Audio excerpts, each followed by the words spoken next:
बच्चों एक प्रोजेक्टाइल का बहुत ही आसान सा एक वेरिएशन करते हैं। तो वेरिएशन कुछ इस तरह से है बच्चों की, मान लीजिए किसी का घर है, ठीक, और घर से ही एडजेसेंट एक रिवर है ना। कितना अच्छा वातावरण है, सोचिए एक घर है और घर के बगल में नदी बह रही है इस तरह से। और ये जो नदी है से घर जो है उसका थिकनेस है से डी, और जो नदी है उसका थिकनेस है से टी, ठीक। घर की चौड़ाई डी है और नदी की चौड़ाई है टी।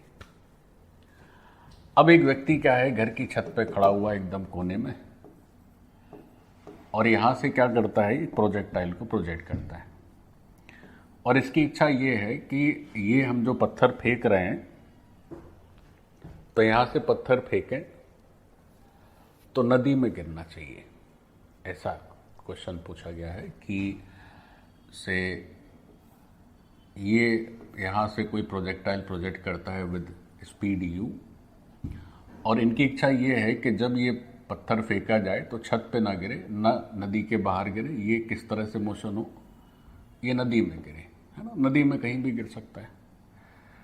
तो ये नदी की बाउंड्री है टी थिकनेस, और ये है डी इसकी घर की चौड़ाई। तो क्वेश्चन ये है, अब दो तरह से क्वेश्चन पूछ सकते हैं बच्चों। एक तो ऐसे पूछ सकते हैं कि साहब अगर एंगल दे दिया जाए तो स्पीड की रेंज पूछी जा सकती है कि if you are throwing at this particular angle, तो आप कितनी स्पीड, कौन कौन सी स्पीड ऐसी हो सकती है जिससे आप उसको थ्रो करें ताकि आपका प्रोजेक्टाइल नदी में लैंड हो। और एक ऐसा भी पूछ सकते हैं कि अगर u दिया है तो फिर अगर u फिक्स है तो आप फिर क्या कर सकते हैं, एंगल ऑफ प्रोजेक्शन को चेंज कर सकते हैं। तो दो ऑप्शन है, या तो क्या है कि आप एक फिक्स्ड एंगल करके u चेंज करने लगे, तो हर u के लिए एक अलग रेंज आएगी प्रोजेक्टाइल की। और दूसरा ऑप्शन ये है कि अगर u फिक्स कर दें तो फिर आपको एंगल ऑफ प्रोजेक्शन चेंज करना पड़ेगा। तो दोनों तरह से बात बन सकती है। तो इस क्वेश्चन में क्वेश्चन ये है कि जो प्रोजेक्टाइल है to be landed in river, है ना। तो क्वेश्चन ये है कि जो प्रोजेक्टाइल है वो नदी में ही गिरना चाहिए। अब अगेन u और थीटा में कोई एक दिया रहेगा, और आपसे दूसरे के लिए रेंज पूछ सकते हैं कि for if u is given, तो किस किस थीटा के लिए पॉसिबल है कि आपका जो प्रोजेक्टाइल है वो नदी में गिरे, और या फिर अगर थीटा फिक्स कर दें तो किस किस u के लिए पॉसिबिलिटी है कि आपका प्रोजेक्टाइल नदी में गिरे। तो इस क्वेश्चन में जो गिवन इंफॉर्मेशन है, तो डेफिनेटली ये जो थिकनेस ऑफ द प्लेटफॉर्म कह लें या उसका घर कह लें, जो भी कह लें, तो वो तो दिया ही रहेगा। फिर नदी की थिकनेस भी अपने को दी हुई रहेगी। और बच्चों क्या है कि u और थीटा में कोई एक दिया रहेगा और दूसरे के बारे में पूछा जाएगा। तो वन ऑफ u और थीटा, तो इसमें से एक दिया गया है, and find range of other, कोई जो दूसरा नहीं दिया है उसकी रेंज अपने को बतानी है। So this is the overall question. तो आपको आराम से समझ में आ गया होगा कि हमें करना क्या है। अब ये हमारी रिवर है, रिवर की थिकनेस दी हुई है टी है, और ये जिस प्लेटफॉर्म पे वो खड़ा हुआ है या उसका घर है, जो भी कह लें। तो देखिए इस क्वेश्चन को आपको कैसे हैंडल करना चाहिए। तो अगर इसको आप सॉल्व करने का सोच रहे हैं तो आपको ऐसे सोचना चाहिए कि ये व्यक्ति जो प्रोजेक्टाइल प्रोजेक्ट कर रहा है उसका रेंज डी से छोटा ना हो। अगर उसका रेंज डी से छोटा हो गया तो छत पे ही गिर पड़ेगा। तो जो रेंज है वो डी से थोड़ा सा ज्यादा होना चाहिए। एकदम डी होगा तो एकदम कोने में आएगा, तब भी चलिए नदी में गिर जाएगा। और उसका रेंज डी प्लस टी, भाई यहां से यहां तक देखेंगे तो टोटल लेंथ कितनी आ जाएगी, डी प्लस टी। तो अगर उसके घर और रिवर की थिकनेस को ज्वाइन कर दें then this becomes d plus t. तो रेंज की जो मैक्सिमम वैल्यू है वो डी प्लस टी होनी चाहिए, है ना। मतलब इस सॉल्यूशन में हमें जो काम करना है वो यही है कि अपना बच्चों जो रेंज है प्रोजेक्टाइल का, जो रेंज है अपने प्रोजेक्टाइल का, वो रेंज की मिनिमम वैल्यू वो डी से ज़्यादा होनी चाहिए। और दूसरा है कि जो d प्लस टी है means if you combine the thickness of your home and this river, तो उससे छोटा होना चाहिए। अब आप चाहे अगर जैसे इसमें इक्वलिटी की बात करें तो इक्वलिटी में क्या होगा कि एकदम कॉर्नर पर गिरेगा, है ना, तो उस केस को हम लोग एक्सक्लूड कर रहे हैं। और यहां भी क्या है कि एकदम कॉर्नर पर गिरेगा, उसको एक्सक्लूड कर रहे हैं। चाहे तो इंक्लूड भी कर सकते हैं। तो ऐसा क्वेश्चन में वो दे दिया जाएगा, आपको लिखा रहेगा कि साहब ये जो है कोने पर भी गिरेगा तो नदी में ही माना जाएगा, या नदी के आखिरी कोने पे गिरेगा तो भी नदी में माना जाएगा, है ना। या हम चलिए इक्वलिटी यहाँ पे नहीं लगा रहे हैं, है ना। तो जैसा दिया हो वैसा आप कर सकते हैं। अब बात है कि हमारे जो प्रोजेक्टाइल की रेंज है वो क्या होनी चाहिए, डी से डी प्लस टी के बीच में आनी चाहिए। अब प्रोजेक्टाइल की रेंज का फॉर्मूला हम सभी जानते हैं, u square sine 2 theta by g होता है। और ये जो रेंज है that must be less than d plus t and this range must be greater than t, है ना। तो बस अब करना यही है कि से अगर थीटा दिया हुआ है, अगर थीटा दिया हुआ है, यू के बारे में जानकारी चाहिए, तो देखो कैसे करेंगे बच्चों, एकदम ध्यान से समझिए। तो हम दो सिचुएशन में इसको लिखते हैं। पहली सिचुएशन क्या है, पहली सिचुएशन है कि इफ यू इज गिवन और थीटा की रेंज पूछी है, तो आप क्या करें, यू स्क्वायर से डिवाइड कर दें, जी से मल्टीप्लाई कर दें, तो ये हो जाना है g by u square d, this is less than sine 2 theta and this is less than g by u square into d plus t. ठीक, तो यहां से क्या हो गया कि आपको थीटा का रेंज या साइन 2 थीटा का रेंज पता चल गया। तो अगर u गिवन है तो साइन 2 थीटा इतना होना चाहिए, तो ये क्या करेगा, अपनी छत पे न गिर के नदी में ही गिरेगा और नदी के अंदर ही गिरेगा, नदी को पार भी नहीं करेगा। तो ये ऑप्शन या ये आंसर तब है जब क्या है बच्चों, u अपने को गिवन है और थीटा अलग अलग पॉसिबल हो सकता है। अच्छा, दूसरी सिचुएशन क्या है, दूसरी सिचुएशन है कि अगर मान लीजिए थीटा फिक्स कर दें, इफ थीटा इज गिवन कि भाई आप एंगल ऑफ प्रोजेक्शन को चेंज नहीं कर सकते हैं, वो फिक्स्ड है, आप बस स्पीड ऑफ प्रोजेक्शन चेंज कर सकते हैं, तो उसका रेंज चाहिए। तो भी इजी है, करना क्या है, जी से मल्टीप्लाई कर देना है, साइन 2 थीटा से डिवाइड कर देना है। So this is less than u square and this is less than g into d plus t, और नीचे हो जाएगा साइन 2 थीटा। तो ये हो गया हमारा आंसर u के लिए। अब आप रूट ले लीजिए तो आपके पास u का वैल्यू आएगा। नेचुरली u की सारी पॉजिटिव वैल्यू ही आएंगी, चूंकि u स्पीड की बात है, तो ये u का वैल्यू आएगा that is root over g divided by sine 2 theta, this is less than u and this is less than g into d plus t by sine 2 theta, है ना। तो इस तरह से हम लोग आराम से इस क्वेश्चन को कर सकते हैं, या इससे मिलने वाले या इस तरह के कोई भी क्वेश्चन आएंगे तो आपको कभी भी, जैसे इस क्वेश्चन में क्या बात हुई कि हमने रेंज जो थी प्रोजेक्टाइल की उसकी एक लिमिटिंग वैल्यू लिखी कि साहब यहाँ से यहाँ तक होनी चाहिए। तो ऐसे ही जो है हाइट में भी लिमिटिंग वैल्यू की बात हो सकती है ना। तो उस तरह से अगर कोई भी क्वेश्चन आएगा तो you can easily solve such question. तो ऊपर फर्स्ट पार्ट अगर होगा तो आप इस तरह से आंसर लिखोगे, और अगर बच्चों सेकंड पार्ट होगा तो आप इस तरह से आंसर लिखोगे ना। तो दोनों पॉसिबिलिटीज हो सकती है, जैसा आपसे पूछा जाए you will answer like that. So this part is done.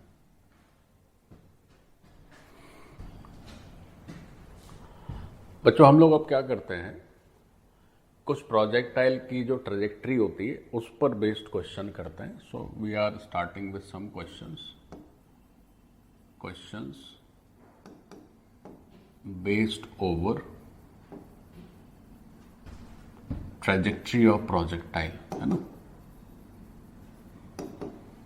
Based over, थोड़ा ये इधर शिफ्ट हो गया, इसको थोड़ा लेफ्ट साइड शिफ्ट कर देता हूं मैं. So we are doing questions based over trajectory of projectile. तो इस काम को शुरू कर रहे हैं. देखो, प्रोजेक्टाइल, ओके फाइन.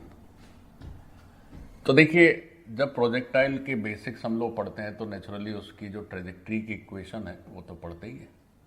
अब उसी इक्वेशन पर बेस्ड हम लोग कुछ क्वेश्चन सॉल्व करते हैं. तो बच्चों जैसे शुरू कर रहे हैं, तो मान लीजिए हमने लिखा है यहां पर से पहला क्वेश्चन स्टार्ट करते हैं. तो उससे लिखा हुआ है displacement x is equal to, से कुछ भी लिख देते हैं 20t आई कैप, प्लस से लिख दिया मैंने 30t minus 10t cube J cap, like this. तो ये क्या है, ये डिस्प्लेसमेंट का वैल्यू लिखा हुआ है in terms of i and j. अब हमें करना क्या है, हमें करना ये है कि दो बातें हैं. पहली बात तो ये है, सबसे पहले तो ये चेक करिए कि ये डिस्प्लेसमेंट जो लिखा हुआ है, क्या ये डिस्प्लेसमेंट एक प्रोजेक्टाइल के लिए है. मीन्स जिस मोशन को ये रिप्रेजेंट कर रहा है, क्या वो मोशन एक प्रोजेक्टाइल मोशन है. ठीक है. और अगर प्रोजेक्टाइल मोशन है अथवा प्रोजेक्टाइल मोशन नहीं है, दोनों बातें हो सकती है. तो फिर आपको करना ये है कि जो ट्रेजेक्ट्री की इक्वेशन आती है in terms of x and y, वो भी बतानी है. ठीक है. तो ये जो डिस्प्लेसमेंट दिया है, ये बच्चों motion in x y plane है. ठीक है. यानी कि 2 डायमेंशनल मोशन की बात हो रही है. और इसमें अपने को बताना क्या है, पहली बात तो यही बतानी है कि check weather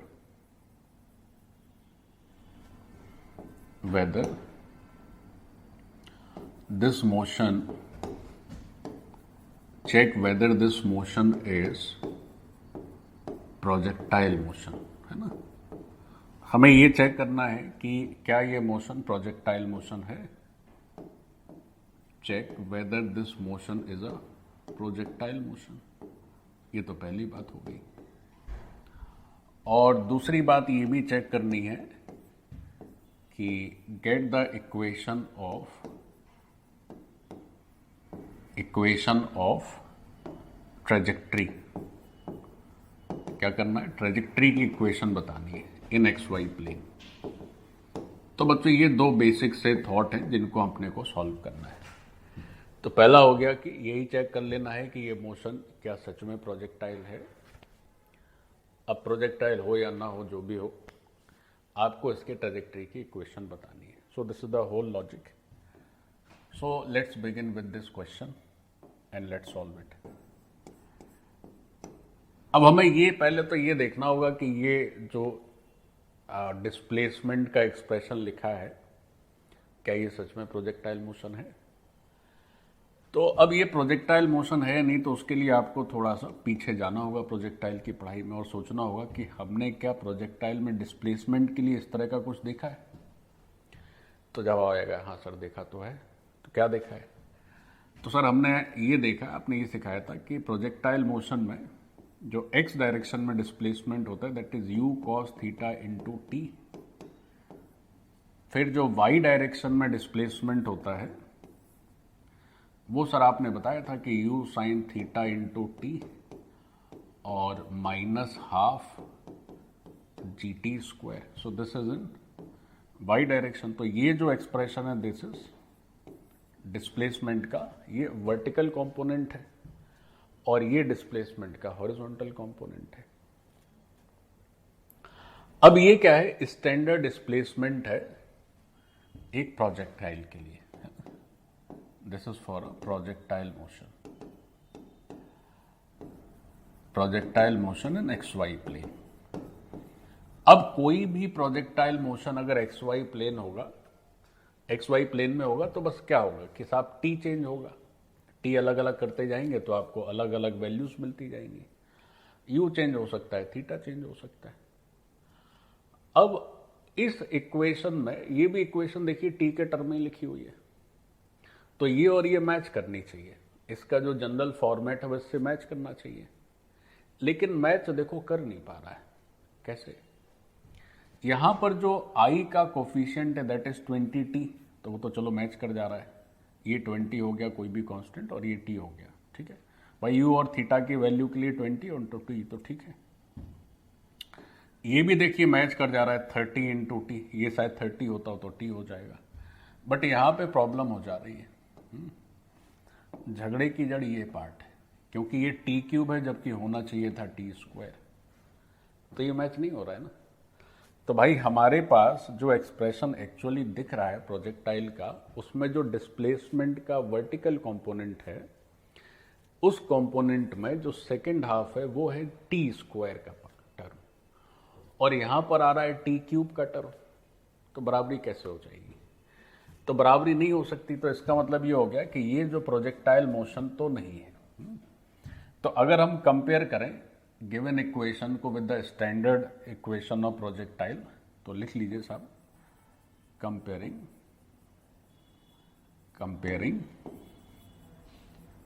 given S with standard S of projectile, with standard S for projectile। तो ये बात समझ में आ रही है कि ये तो प्रोजेक्टाइल मोशन नहीं है, नॉट अ प्रोजेक्टाइल मोशन, ये प्रोजेक्टाइल मोशन तो बिल्कुल नहीं है।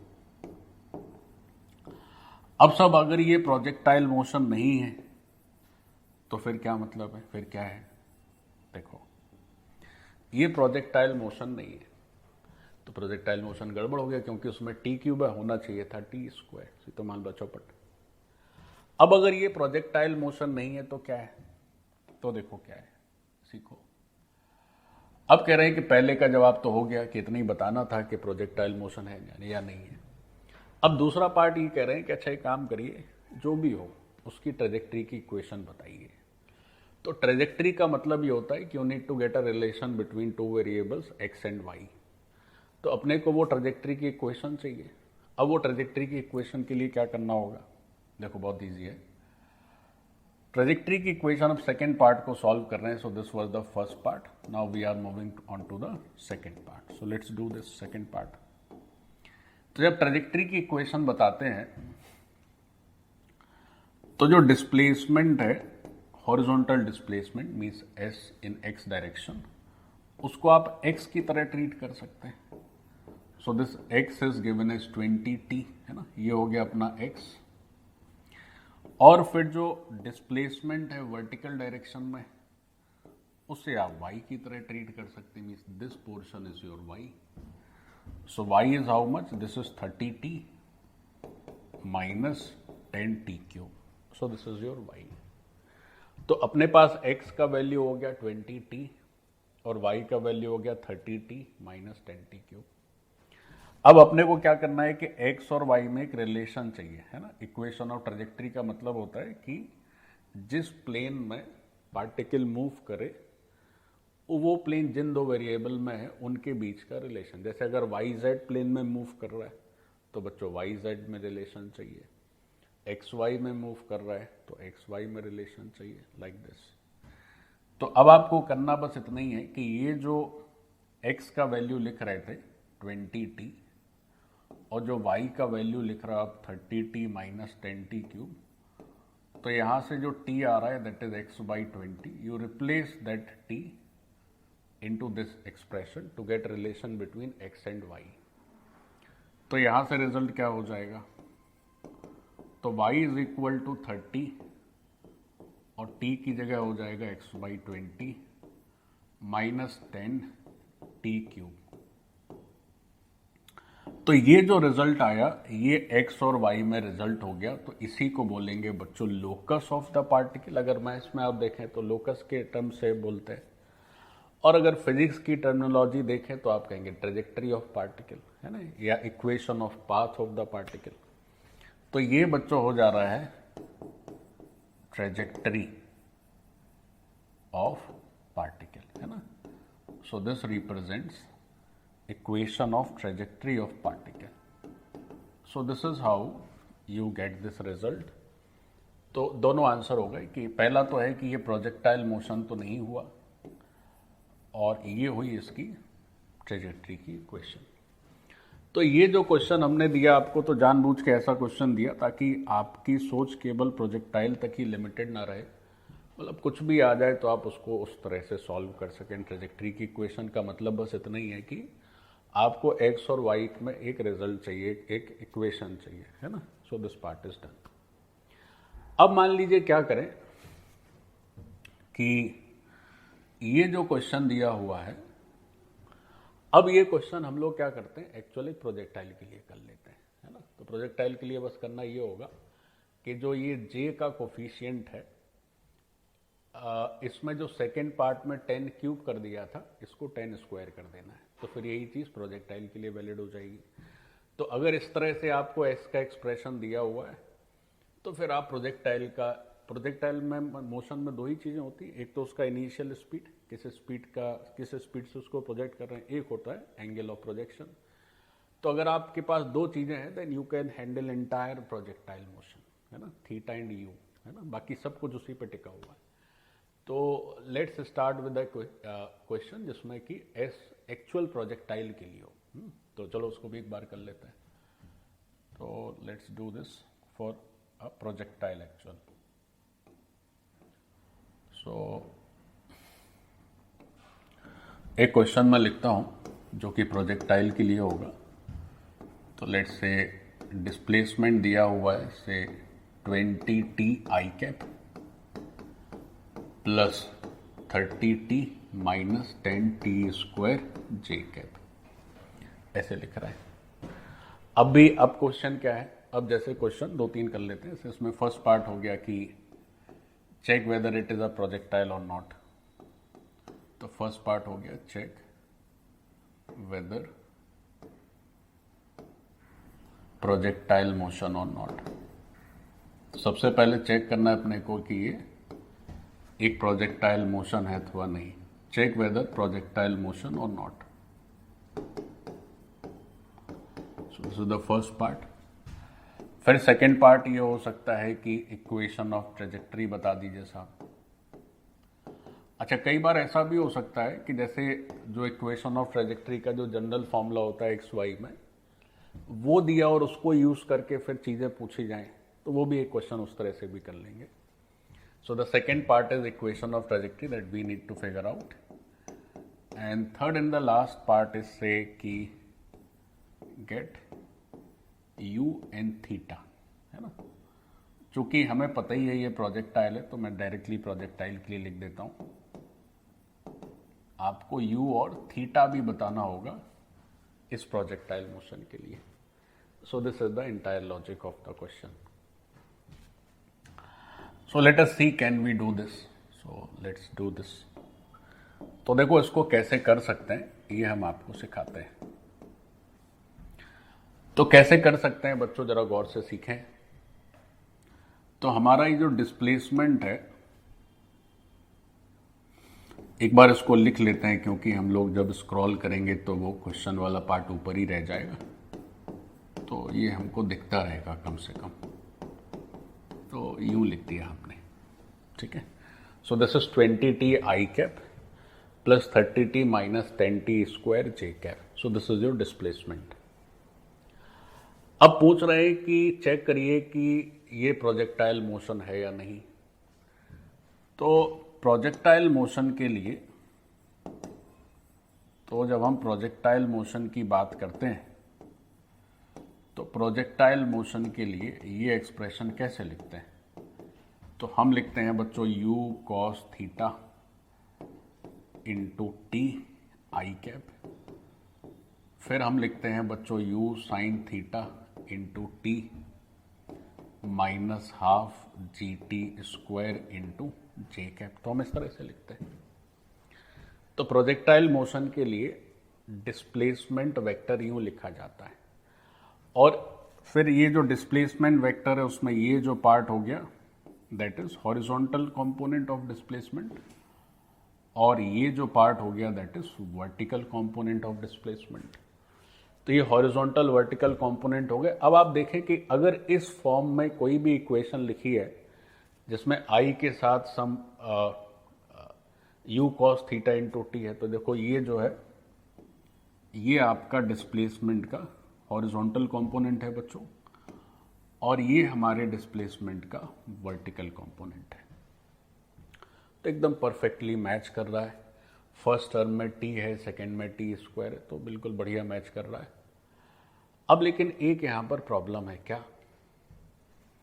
प्रॉब्लम इस क्वेश्चन में ये है कि जो सेकंड पार्ट है वो हाफ जी टी स्क्वायर लिखा हुआ है, और हाफ जी टी स्क्वायर तो जो है वो 5t स्क्वायर होना चाहिए, है ना कि, और यहां पर 5t स्क्वायर ना लिख के वो 10t स्क्वायर कर दिए।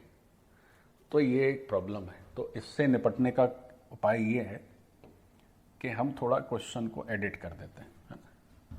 तो यहाँ पर 5t ही लिख देते हैं। तो अब उससे भी निपट लिए। क्या कर दिया हमने, इसको 5t स्क्वायर कर दिया क्वेश्चन में, लाइक दिस। अब तो एकदम पक्का हो गया कि तो जो है एक प्रोजेक्टाइल ही। अब तो दिख रहा है कि प्रोजेक्टाइल है।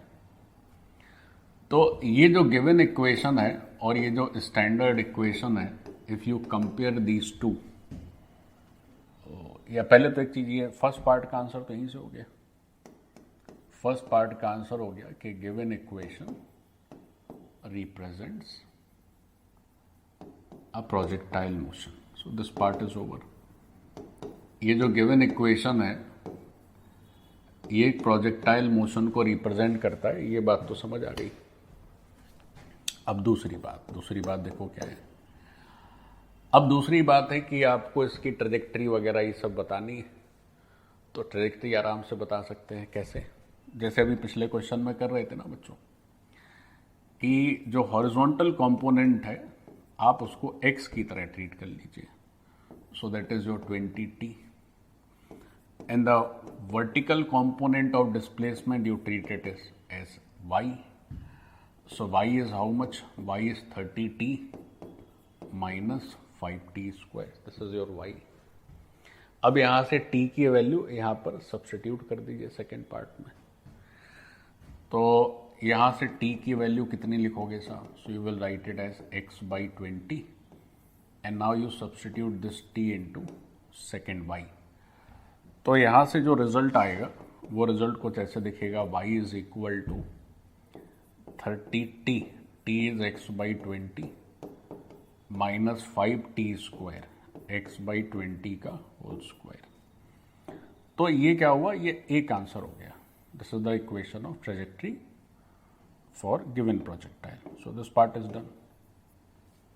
एक आंसर ये हो गया कि साहब ये तो प्रोजेक्टाइल मोशन है, और एक आंसर ये हो गया। अब पूछ रहे हैं कि अच्छा एक बात और बताइए कि u और थीटा बता दीजिए, means initial angle of projection भी बता दीजिए, और ये भी बता दीजिए कि किस स्पीड से प्रोजेक्शन हुआ है। So those two things also to be figured out.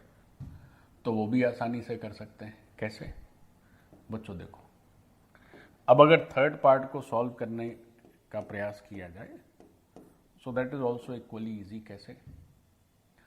यहां पर जो हॉरिजॉन्टल कंपोनेंट आप देख रहे हो डिस्प्लेसमेंट का, वो 20t है, और यहां पर क्या है? u cos theta into T.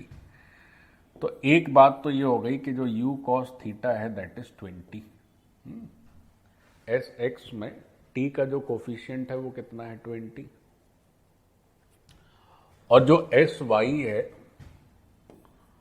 उस एस वाई में अगर देखा जाए तो यहां t का कोफिशिएंट कितना है? 30। तो this is u sin theta, this is 30। Now you have two equations and two unknowns for u and theta. तो आप आराम से इसको कर सकते हैं। कैसे? से अगर आप इसको कुछ फर्स्ट और इसको कुछ सेकंड लिख लें, तो इफ यू डिवाइड से सेकंड बाई फर्स्ट, तो जब आप डिवाइड करोगे तो क्या होगा कि आपको ना tan थीटा पता चल जाएगा। तो आपका जो ये tan थीटा आएगा वो कितना आ जाएगा? This is 3/2। So your theta is how much? This is tan inverse 3/2। ठीक है, तो आपका एंगल ऑफ प्रोजेक्शन हो गया ये। सो this is your angle of projection. So this is done. Now अगर आपसे पूछा जाए कि इनिशियल स्पीड कितनी, तो आप कैसे बताएंगे? तो उसके लिए आप क्या कर सकते हैं कि इनिशियल स्पीड बतानी means you need to eliminate this theta. तो first square plus second square कर दीजिए, तो साइन स्क्वायर और कॉस स्क्वायर का समेशन 0 हो जाएगा। आप ऐड करेंगे तो यू स्क्वायर इधर आएगा, and this is 20 square plus 30 square. तो बच्चों जो u का वैल्यू आएगा this is say 400 and 900, so this is 1300 meter per second इसका square root. So this is your say second result. तो इनिशियल स्पीड जिससे वो प्रोजेक्ट किया जा रहा है वो भी आ गया, और जो एंगल है जिससे वो प्रोजेक्ट किया जा रहा है वो भी आ गया। So this is how we get everything using जो स्टैंडर्ड है उसको यूज करके हम ये सब कर सकते हैं। अब एक क्वेश्चन ऐसा कर लेते हैं जिसमें इस तरह की जो स्टैंडर्ड इक्वेशन दी रहती है ना, x tan theta minus gx square by u square, वो वाला, तो एक बार उस तरह से भी कर लेते हैं, है ना। तो पूरा एक सर्कल कंप्लीट हो जाएगा। कैसे भी आए आप आराम से सॉल्व कर सकते हैं। ओके बच्चों, अब एक ऐसा क्वेश्चन करते हैं जिसमें क्या होगा कि x और y में इक्वेशन दी रहेगी, है ना। जैसे लिखता हूं मैं तो समझ में आएगा। जैसे क्वेश्चन लिखा हुआ है कि से